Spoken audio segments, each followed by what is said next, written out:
अस्सलाम वालेकुम। मैं ज़फ़र इकबाल बेसिक मैथमेटिक्स के साथ आपके साथ हूँ। आज हम जो काम करने जा रहे हैं वो पीपीएससी के हवाले से हैं और उसमें रियल लाइफ प्रॉब्लम्स हैं इन्वॉल्विंग रेशियोज़ के हवाले से क्वेश्चंस हैं हमारे। तो हम इसमें 2 रेशियोज़ होंगी उनको सॉल्व करेंगे। पहला क्वेश्चन जो है हमारे पास है the price of 10 pens 20 pens is RS 2000 what will be the price of 40 such pens. तो वो कहता है कि 20 पेन्स की कलम की कीमत जो है 2000 रुपये है। ऐसे 40 कलम्स की कीमत क्या होगी। तो चलिए इस सवाल को हल करते हैं जी। इसमें जो चीज़ हमने मालूम करनी है ना वो हमने लेट कर लेना है। तो प्राइस मालूम करनी है 40 पेन्स की, तो उसको हमने कर लिया लेट प्राइस, वो एक्स है। जो चीज़ आपने फाइंड आउट करनी है उसे आप पहले लिख लें, प्राइस पहले लिख लें और पेन बाद में लिख लें। देखिए इसमें उसने कहा था कि द प्राइस ऑफ 20 पेन्स, यानी 20 पेन्स की प्राइस कितनी है 2000 है। वो आगे पूछता है कि what will the price of 40 such pen, यानी 40 पेन्स की प्राइस कितनी होगी। अच्छा याद रखिए जो चीज़ आपने फाइंड आउट करनी है ना उसे आप पहले रखेंगे और उसका एरो का निशान जो है ऊपर की तरफ। अब देखिए 20 पेन्स की कीमत है 2000 रुपीज़, तो 40 पेन्स की प्राइस ज़्यादा हो जाएगी। यानी अगर पेन्स की तादाद बढ़ रही है तो प्राइस भी बढ़ रही है। अगर एक चीज़ के बढ़ने से दूसरी चीज़ भी बढ़े तो इसे हम डायरेक्ट प्रोपोर्शंस कहते हैं। पहले मैं इसकी डेफिनेशन वगैरह बता चुका हूँ। तो इस जब डायरेक्ट प्रोपोर्शन है तो उसके एरो का निशान भी ऊपर की तरफ। अब आगे समझे, जिस तरफ से एरो जा रहा है उसको आप ऊपर लिखेंगे और जिस तरफ एरो जा रहा है उसे आप बटे में लिखेंगे, यानी डिनोमिनेटर लिखेंगे और is equal to cut sign डालेंगे। और फिर जिस तरफ से तीर जा रहा है, एरो जा रहा है, उसे आप ऊपर लिखें 40 ऊपर, और जिस तरफ जा रहा है उसे आप डिनोमिनेटर में लिखें। तो इसको सॉल्व आउट करें, 0 से 0 कैंसिल आउट हो सकता है, 2 1 द 2 और 2 2 द 4। यहाँ एक्स आ जाएगा, ये वाला 2 क्रॉस ये वाला 2000, यानी ये इधर डिवाइड हो रहा है तो दूसरी तरफ जाकर मल्टीप्लाई हो जाएगा। तो इसे अगर हम क्रॉस करें तो ये हो जाएगा आपके पास 4000, यानी इससे हम कह सकते हैं कि प्राइस ऑफ 40 पेन जो हैं वो 4000 है। नेक्स्ट सवाल की जानब चलते हैं जी। क्वेश्चन नंबर 2 है 8 person can do a job in 24 days if 4 more persons join them how much time they will take to complete the same job. वो कहता है कि अगर 8 लोग एक काम 24 दिनों में करें तो इनमें अगर 4 आदमी मज़ीद आ जाएं, यानी अब 4 से 8 से 12 हो गए, तो यही काम वो कितने दिनों में कर लेंगे। चलिए इसको सॉल्व करते हैं जी। नेक्स्ट क्वेश्चन में जो है हमने फाइंड करना है डेज़ को, क्योंकि उसने पूछा हुआ है कि डेज़ कितने दिन लगेंगे सेम जॉब को करने के लिए। तो जो चीज़ आपने फाइंड आउट करनी है उसे आप इसमें नीचे लिखेंगे और इसके बाद जो पर्सन्स हैं उसे आप बाद में लिखेंगे। तो देखें 8 पर्सन वो कहता है 8 पर्सन जो है कोई भी काम 24 दिनों में पूरा करते हैं। और आगे ये देखें कि अगर वो कहता है कि 4 पर्सन मज़ीद आ जाए, यानी 8 जमा 4 तो ये 12 आदमी हो जाएंगे, तो वो कहता है कि दिन कितने लगेंगे, वो एक्स हो जाएगी। तो जिस तरफ से एरो जा रहा है, सॉरी, सबसे पहले एक काम है उसको 24 दिनों में 8 बंदे कर लेते हैं। बात को समझिए, अगर 12 बंदे हो जाए तो वही काम जल्दी हो जाएगा, क्योंकि आदमी बढ़ गए हैं तो काम जल्दी हो जाएगा। यानी एक चीज़ के बढ़ने से दूसरी चीज़ कम हो रही है, तो इसे हम इन्वर्स प्रोपोर्शंस कहते हैं। और इन्वर्स प्रोपोर्शन के लिए एरो का जो निशान है वो नीचे की तरफ आएगा। अब जिस तरफ से एरो जा रहा है उसे हम ऊपर लिखेंगे और जिस तरफ एरो जा रहा है उसे आप नीचे लिखेंगे। और इसमें भी अब ये उल्टा हो गया, यानी 8 ऊपर लिखेंगे और 12 नीचे। तो ये डिवाइड हो रहा है, उधर जाकर क्रॉस हो जाएगा 24, और ये डिवाइडेड बाई 12 है, तो इसको क्रॉस आउट करेंगे तो ये 2 पर क्रॉस आउट हो जाता है और ये जवाब आ जाएगा 8 × 2 x is equal to 16 day. ये आपने यानी वही काम 12 आदमी जो हैं 16 दिनों में पूरा कर लेंगे। नेक्स्ट क्वेश्चन की तरफ चलते हैं। नेक्स्ट जो क्वेश्चन है वो कहता है the stay of 18 students for 36 days in a hostel cost 58,320। वो कहता है कि अगर 18 स्टूडेंट्स का 36 दिनों के लिए एक हॉस्टल में खर्च 58,320 रुपये आता हो। Find the cost for the stay of 9 students for 12 days. वो कहता है कि 9 स्टूडेंट्स का उसी होटल में जो स्टे होगा उसका 12 दिनों के लिए कितना खर्च आएगा। चलिए इसको सॉल्व करते हैं जी। नेक्स्ट क्वेश्चन की बात करें तो उसमें बात तो कर चुके। कास्ट हमने इस क्वेश्चन में फाइंड आउट करनी है कि कास्ट कितनी है। वो दो चीज़ें हैं इसमें, स्टूडेंट्स हैं और कास्ट है। तो उसने बताया हुआ कि 18 स्टूडेंट्स की जो कास्ट है वो 36 दिनों के लिए जो है वो 58,320 रुपये है। वो कहता है कि अगर 9 स्टूडेंट्स हों 12 दिनों के लिए कास्ट कितनी होगी। सबसे पहले जो चीज़ हमने फाइंड आउट करनी है उसे हम पहले लिखेंगे कास्ट। ये वैसे कंपाउंड इसका आ गया, कंपाउंड प्रोपोर्शंस का क्वेश्चन आ गया है। कॉस्ट पहले लिख लें, इसके बाद जो भी चीज़ लिख लें आगे मर्जी है, स्टूडेंट से लिख लें, फिर आप डेज लिख लें। ये सवाल थोड़ा सा डिफरेंट है। कॉस्ट हमारी पहला क्वेश्चन अगर हम करें तो वो पढ़ें तो वो कहता है the stay of 18 students for 36 days. Days के नीचे लिखेंगे कितनी है जी, 58,320 रुपये। इसके बाद ये कॉस्ट तो हमने फाइंड आउट ही करनी है। और नीचे कहता है कि 9 स्टूडेंट्स हूँ और 12 डेज हूँ तो इनकी कॉस्ट क्या आएगी। सबसे पहले आप याद रखिए जिसमें आपने एक्स रखा है उसका एरो का निशान ऊपर की तरफ रखें। अच्छा, अब 18 स्टूडेंट्स हैं, उनका खर्च जो आता है 58,320 रुपये आता है। अगर 9 स्टूडेंट्स हो जाएं, स्टूडेंट्स कम हो जाएं तो खर्च भी कम हो रहा है, यानी एक चीज़ के कम होने से दूसरी चीज़ भी कम हो रही है। तो इसे हम डायरेक्ट प्रोपोर्शंस कहते हैं। इसका एरो का निशान ऊपर की तरफ इसकी तरफ है। 36 दिनों के लिए खर्चा है 58,320 रुपये। तो 12 दिनों के लिए खर्चा कम होगा, दिन कम हो गया तो खर्च भी कम हो गया, यानी दोनों चीज़ें एक तरफ ही जा रही है, उनकी डायरेक्शन सेम है। तो ये भी इनवर्स प्रोपोर्शन और डायरेक्ट प्रोपोर्शन होगा। तो एरो का निशान ऊपर की तरफ। तो जिस तरफ से एरो जा रहा है उसे हम ऊपर लिखते हैं और जिस तरफ एरो जा रहा है उसे हम बटे में यानी डिवाइड में लिखेंगे। 58,320 रुपये इज इक्वल का निशान। अब यहाँ जिस तरफ से एरो जा रहा है उसे ऊपर और जिस तरफ जा रहा है उसे नीचे क्रॉस, इसमें भी वही काम। तो ये क्रॉस आउट होता है 9 1 9 9 2 12, ये 12 1 12 12 3 आपके पास आ जाएगा 36। अब ये डिवाइड हो रहा है तो उस तरफ जाकर मल्टीप्लाई हो जाएगा। x is equal to 1 cross 1 1 नहीं होता है और डिवाइडेड बाई 2 क्रॉस 3 6 होता है और ये क्रॉस हो जाएगा 58 3 2 0। तो इसको अगर करें 6 1 6 और 6 9 54, यहाँ से आपके बच गए 4, तो 6 ये 43 हो गया। तो इसको 6 7 32 और यहाँ 1 बच गया, ये 12 हो जाएगा और ये 0, यानी कि x इज इक्वल टू आ जाएगा आपके पास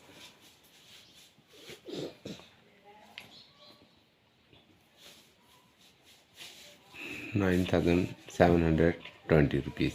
ये हमारा क्वेश्चन था। नेक्स्ट की तरफ चलते हैं।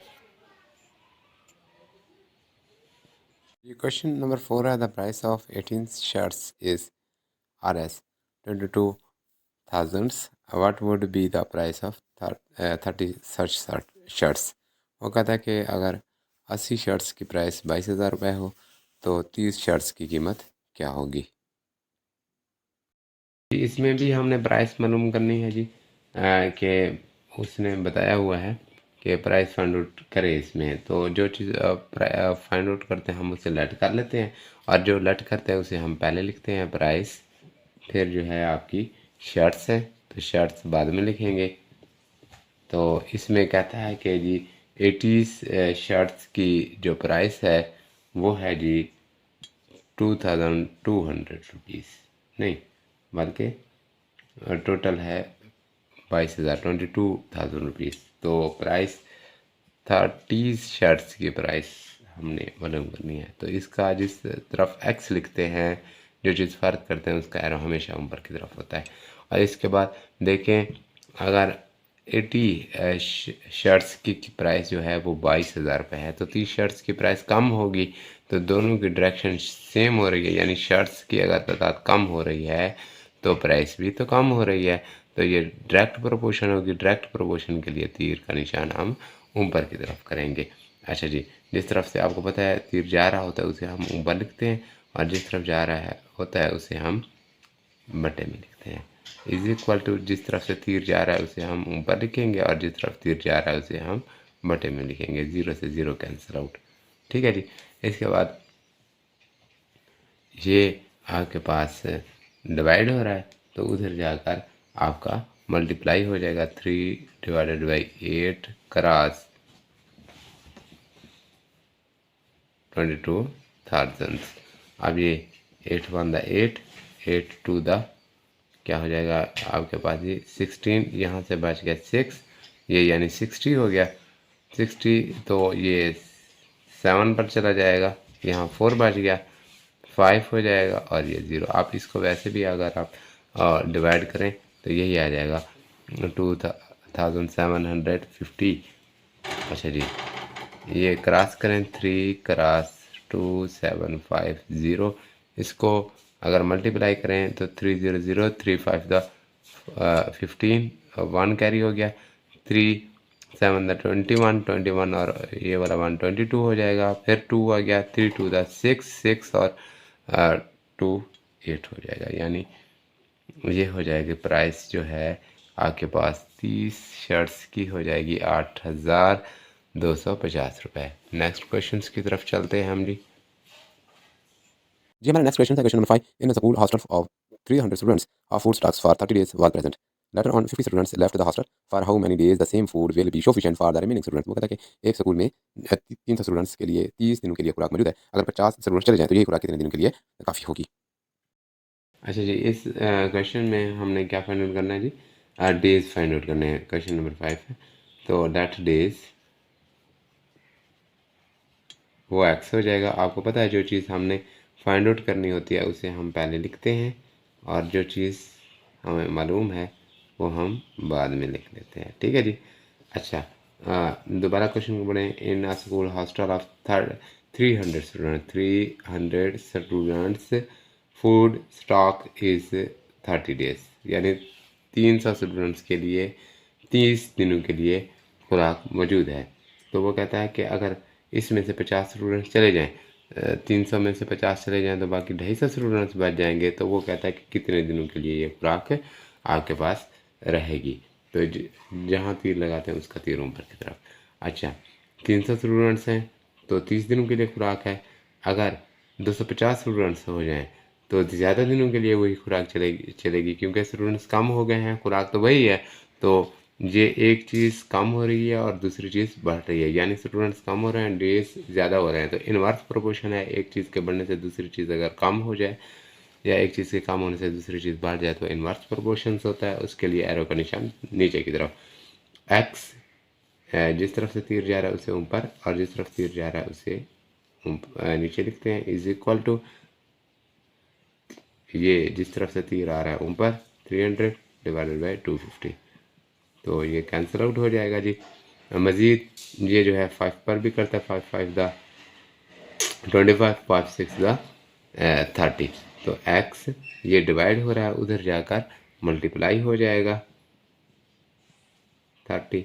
अब ये कैंसिल आउट, 5 1 द 5, 5 6 द 30, और इसको अगर करें तो ये 6 क्रॉस 6 36 डेज हो जाएगा। यानी वही खुराक जो है 36 दिनों के लिए काफ़ी होगी। नेक्स्ट क्वेश्चन की तरफ चलते हैं। जी हमारा नेक्स्ट क्वेश्चन नंबर 6 है। 6 person can do a job in 12 days। If 2 more person are employed, how many days will take to complete the job. वो कहता है कि अगर 6 आदमी एक काम 12 दिनों में करते हैं, तो अगर 2 आदमी मज़ीद उनमें आ जाएं तो यही काम कितने दिनों में कंप्लीट हो। ये सवाल भी इंटरेस्टिंग है और वो कहता है कि आप इसमें डेज हमने फाइंड आउट करने हैं, तो जो चीज़ मालूम करनी होती है वो पहले लिख लेते हैं और जो हमारे पास हैं मौजूद उनको हम बाद में लिखते हैं। पर्सन मौजूद हैं। क्वेश्चन को दोबारा पढ़ें। वो कहता है 6 person can a job in 12 days, यानी 6 पर्सन है और 12 डेज में कंप्लीट करते हैं। वो कहता है अगर 2 आदमी मज़ीद आ जाए, यानी इसमें 6 और 2 ये हो जाएंगे 8, यानी 8 आदमी हो जाएंगे, तो कितने दिनों में वही काम होगा। याद रखें, जिस तरह से जिसमें एक्स होता है उसका तीर हमेशा ऊपर की तरफ। 6 आदमी हैं, 12 दिनों में काम करते हैं। अगर 8 आदमी हो जाए तो वो काम जल्दी हो जाएगा, यानी एक चीज़ बढ़ रही है दूसरी चीज़ कम हो रही है। तो इसका एरो का निशान इनवर्स प्रोपोर्शन है और एरो का निशान नीचे की तरफ। एक्स जिस तरफ से तीर जा रहा होता है हम उसको ऊपर की तरफ लिखते हैं और जिस तरफ तीर जा रहा होता है उसे हम डिवाइड में लिखते हैं। इसका भी वही हिसाब 6/8 ये। अच्छा जी, 2 पर क्रॉस आउट होता है, 2 3 द 2 4 द, तो x इज इक्वल ये डिवाइड हो रहा है उधर जाकर मल्टीप्लाई हो जाएगा। ये मल्टीप्लाई हो गया जी। 4 1 द 4, 4 3 द 12, तो x 3 क्रॉस 3 ये हो जाएगा जी 9 डेज, यानी वही काम जो है 9 डेज में कंप्लीट हो जाएगा। हमारा नेक्स्ट जो क्वेश्चन है वो कहता है, क्वेश्चन नंबर 7 है। The price of 15 suits is Rs 6,750। How many such suits can be purchased bye an amount of Rs 4,050। वो कहता है कि अगर 15 सूट्स की कीमत 6,750 रुपये हो तो 4,050 रुपये में ऐसे कितने सूट्स आएंगे। इस क्वेश्चन में भी वही कहता है कि जी आपने सूट्स की जो है तादाद मालूम करें जो 4,050 रुपये में हम खरीद सकते हैं। तो वही चीज़ सूट्स पहले हम लेट कर लेंगे और जो चीज़ें हम लेट करते हैं उसे हम पहले लिखते हैं, और जो चीज़ हमारे पास है वो हम बाद में लिखते हैं। वो कहता है कि दोबारा क्वेश्चन पढ़ें तो 15 सूट्स की प्राइस जो है वो 6,750 रुपये है। तो वो कहता है कि अगर 4,050 रुपये हों तो कितने सूट्स हम खरीद सकते हैं। तो इसका तीर हमेशा ऊपर की तरफ। तो वो कहते देखें 6,750 रुपये में 15 सूट्स हम खरीद लेते हैं, तो 4,050 रुपये में कम खरीदेंगे क्योंकि पैसे कम हो गए हैं तो सूट्स भी कम आएंगे। तो इसका एरो भी ऊपर की तरफ, क्योंकि दोनों चीज़ें बढ़ रही हैं, डायरेक्ट प्रोपोर्शंस है। तो इसमें जिस तरफ से तीर जा रहा होता है उसे हम ऊपर लिखते हैं और जिस तरफ तीर जा रहा है उसे नीचे। ये हो जाएगा जी 4,050 670, ये 0 से 0 कैंसिल आउट। सबसे पहले यही काम किया करें, 0 से जो 0 हो आखिर में वो कट सकते हैं। अच्छा, दूसरी बात ये है अहम बात कि इसके लास्ट में भी 5 है, इसके लास्ट में भी 5 है, तो ये दोनों 5 पर कट हो सकते हैं जी। ऐसा हिस्सा जिसके आखिर में 5 हो या 0 हो तो वो 5 पर कट जाता है जी। इस करते हैं 5 1 द 5, यहाँ से 1 हो गया, ये 17 हो गया, 5 3 द 15, यहाँ से 2 बच गया, वो 25 हो जाएगा। तो ये 5 5 द 25, तो इसको 8 और ये 1, यानी कि x इज इक्वल टू हो जाएगा ऊपर 81 हो गया, नीचे जो है 135 बचा हुआ है और ये वाला डिवाइड हो रहा था तो उधर जाकर क्रॉस हो जाएगा।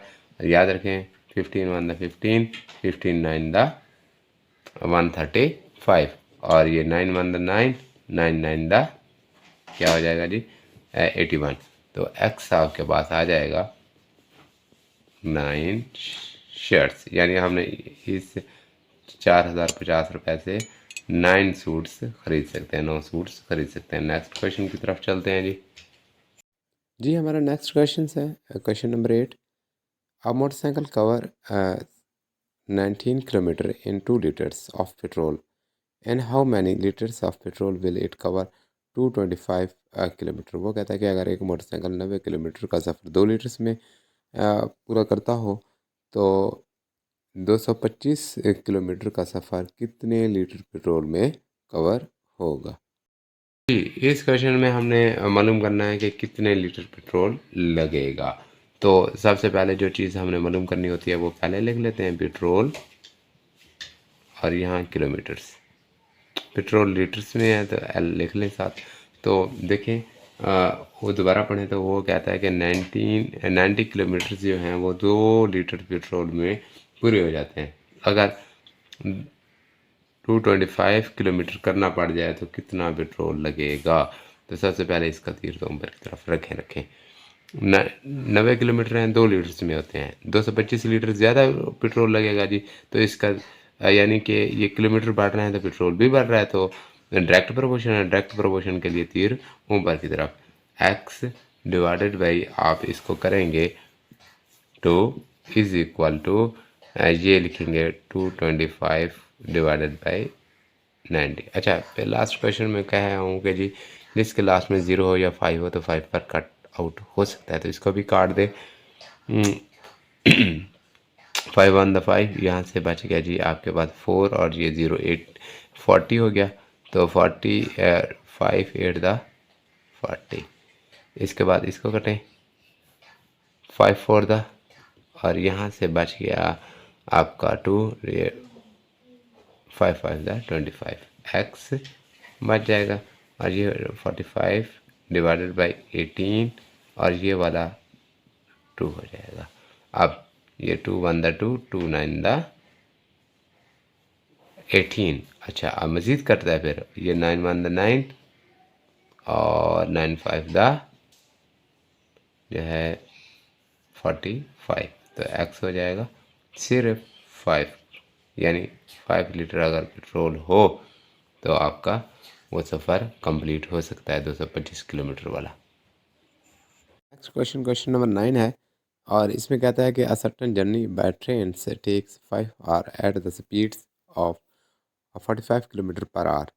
what will be the price speed of the trains to complete the same journey in 3 hour। वो कहता है कि अगर एक मखसूस सफ़र एक ट्रेन 45 किलोमीटर फी घंटा की रफ्तार से 5 घंटों में करती हो तो यही सफ़र जो है 3 घंटों में वो कितनी स्पीड में कवर करेगी। यानी अगर 3 घंटों में सफ़र करना हो तो उस ट्रेन को कितनी स्पीड रखनी पड़ेगी अपने। इस क्वेश्चन में हमने स्पीड मालूम करनी है कि ट्रेन की स्पीड कितनी होनी चाहिए। स्पीड मैंने फ़र्ज़ कर ली, लेट कर लिया स्पीड पहले, और दूसरी बात इस इधर आर आए हुए हैं यानी कितने घंटों में है।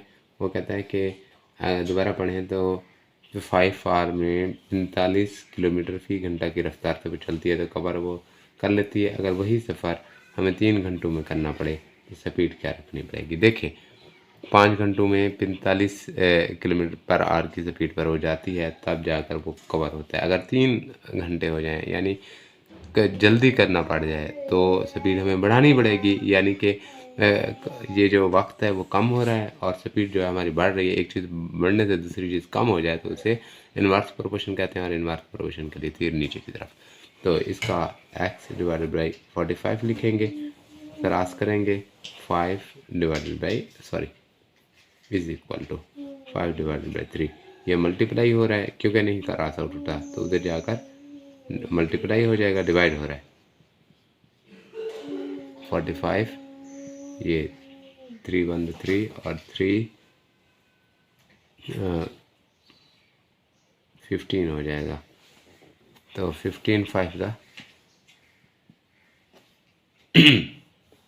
75 किलोमीटर पर, यानी अब अगर उसकी स्पीड 75 किलोमीटर पर आवर हो तो वो हमारा सफ़र कंप्लीट हो सकता है। नेक्स्ट क्वेश्चन की तरफ चलते हैं जी। नेक्स्ट हमारा क्वेश्चन नंबर 10 है, 6 men can paint a house in 4 days। How long it would take to paint the same house if 3 men are employed. वो कहता है कि अगर 6 आदमी एक घर को 4 दिनों में पेंट कर लेते हों तो यही घर जो है सेम हाउस जो है 3 आदमी कितने दिनों में करेंगे पेंट? चलिए इस सवाल को हल करते हैं। इस क्वेश्चन में हमने दिन मालूम करनी है, डेज मालूम करना है। लेट मैंने निकाल लिया डेज, तो जो चीज़ मालूम करते हैं हम उसको पहले लिख लेते हैं, और जो हमारे पास चीज़ होती है मतलब मौजूद, उसको हम बाद में लिखेंगे। यानी एम्प्लॉई हैं, मेंस हैं,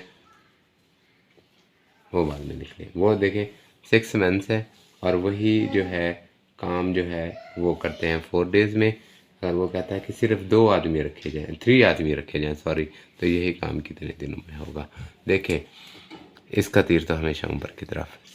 6 आदमी 4 दिनों में काम करते हैं, तो वही काम 3 आदमी ज़्यादा दिन लगाएंगे, क्योंकि आदमी कम हो गए हैं तो टाइम ज़्यादा लगेगा। तो एक चीज़ के कम होने से दूसरी चीज़ बढ़ रही है, तो इन्वर्स प्रोपोर्शन है। इन्वर्स प्रोपोर्शन के लिए एरो का निशान नीचे की तरफ।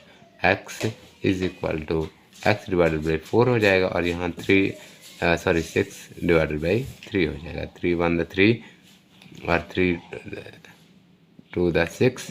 x is equal to 2 cross 4 हो जाएगा। x is equal to 8 days हो जाएगा, यानी 8 दिनों में वही काम कंप्लीट हो गया। इसके साथ ही हमारा आज का जो लेक्चर है वो कंप्लीट हो गया है जी।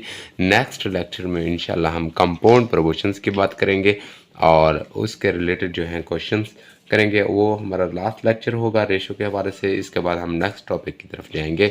वीडियो को लाइक सब्सक्राइब ज़रूर करें, और दोस्तों के साथ ज़रूर शेयर करें जो PPSC और या FPSC की तैयारी कर रहे हैं। मैथमेटिक्स का उनका पोर्शन नहीं आता तो उनके साथ लाजमी शेयर करें। तब तक के लिए इजाज़त दीजिए। अल्लाह हाफिज़।